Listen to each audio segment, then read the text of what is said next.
Sosialisasi pencegahan kekerasan terhadap anak di sekolah. SD Budi Mulia, Jalan Gunung Sahari, nomor 91. Anak adalah seseorang yang belum berusia 18 tahun, termasuk anak yang masih dalam kandungan. Pasal 1 ayat 1 Undang-Undang Nomor 35 Tahun 2014 tentang perubahan Undang-Undang Nomor 23 Tahun 2002 tentang perlindungan anak. Kekerasan terhadap anak adalah setiap perbuatan terhadap anak yang berakibat timbulnya kesengsaraan atau penderitaan secara fisik, psikis, seksual, dan atau penelantaran termasuk ancaman untuk melakukan perbuatan, pemaksaan, atau perampasan kemerdekaan secara melawan hukum. Pasal 1 ayat 16 Undang-Undang Perlindungan Anak. Kabupaten atau kota layak anak atau KLA adalah kabupaten atau kota dengan sistem pembangunan yang menjamin pemenuhan hak anak dan perlindungan khusus anak dan dilakukan secara terencana, menyeluruh, dan berkelanjutan. Sekolah ramah anak adalah suatu pendidikan formal, non-formal, dan informal yang mampu memberikan pemenuhan hak dan perlindungan khusus bagi anak, termasuk mekanisme pengaduan untuk penanganan kasus di satuan pendidikan. Prinsip sekolah ramah anak terbagi menjadi 5. Yang pertama, kepentingan terbaik bagi anak. Kedua, non-diskriminasi. Ketiga, partisipasi anak. Keempat, hidup kelangsungan hidup dan perkembangan.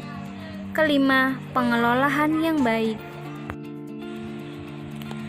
3 pilar sekolah ramah anak, yaitu murid, orang tua, dan sekolah.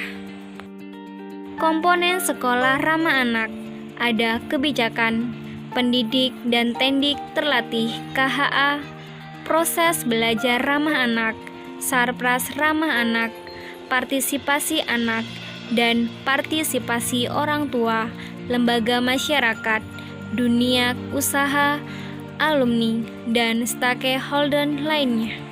Perlindungan anak di sekolah.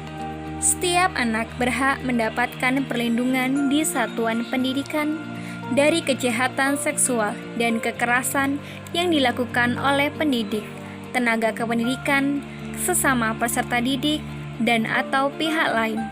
Pasal 9 ayat 1 Undang-Undang Perlindungan Anak. 1. Anak di dalam dan di lingkungan satuan pendidikan wajib mendapatkan perlindungan dari tindak kekerasan fisik, psikis, kejahatan seksual, dan kejahatan lainnya yang dilakukan oleh pendidik, tenaga kependidikan, sesama peserta didik, dan atau pihak lain. 2. Perlindungan sebagaimana dimaksud pada ayat 1 dilakukan oleh pendidik, tenaga kependidikan, aparat pemerintah, dan atau masyarakat. Jenis kekerasan fisik seperti memukul, mengguncang-guncang anak secara keras, mencekik, menggigit, menendang, meracuni, menyudut dengan rokok, dan seringkali terjadi atas nama disiplin. Psikis seperti mempermalukan, penghinaan, penolakan, mengatakan bodoh, malas, nakal, membentak-bentak, menyumpai, dan lain-lain. Seksual seperti memaparkan kegiatan atau perilaku seksual, memegang atau meraba bagian rahasia tubuh, melakukan dan memaksa kegiatan seksual dengan penyalahgunaan untuk pornografi, melakukan pencabulan, melakukan persetubuhan terhadap anak. Penelantaraan anak terjadi jika orang tua atau wali atau pengasuh atau orang dewasa tidak menyediakan kebutuhan mendasar anak untuk dapat berkembang normal secara emosional, psikologi, dan fisik.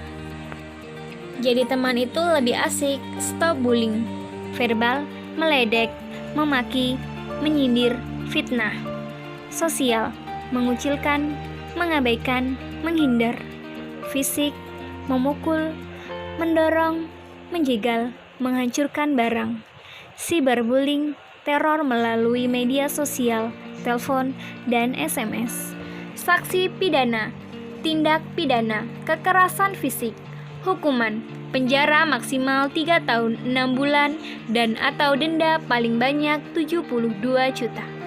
Kekerasan fisik mengakibatkan luka berat, hukuman, penjara maksimal 5 tahun dan atau denda paling banyak 100 juta. Kekerasan fisik mengakibatkan kematian, hukuman, penjara maksimal 15 tahun dan atau denda paling banyak 3 miliar. Persetubuhan terhadap anak, hukuman, penjara minimal 5 tahun, maksimal 15 tahun, dan denda paling banyak 5 miliar. Pencabulan terhadap anak, hukuman, penjara minimal 5 tahun, maksimal 15 tahun, dan denda paling banyak 5 miliar. Penelantaran, hukuman, penjara maksimal 5 tahun, dan atau denda paling banyak 100 juta. Jika tindak pidana dilakukan oleh orang tua, wali, pengasuh anak, pendidik, tenaga kependidikan, hukuman, maka pidana ditambah 1/3.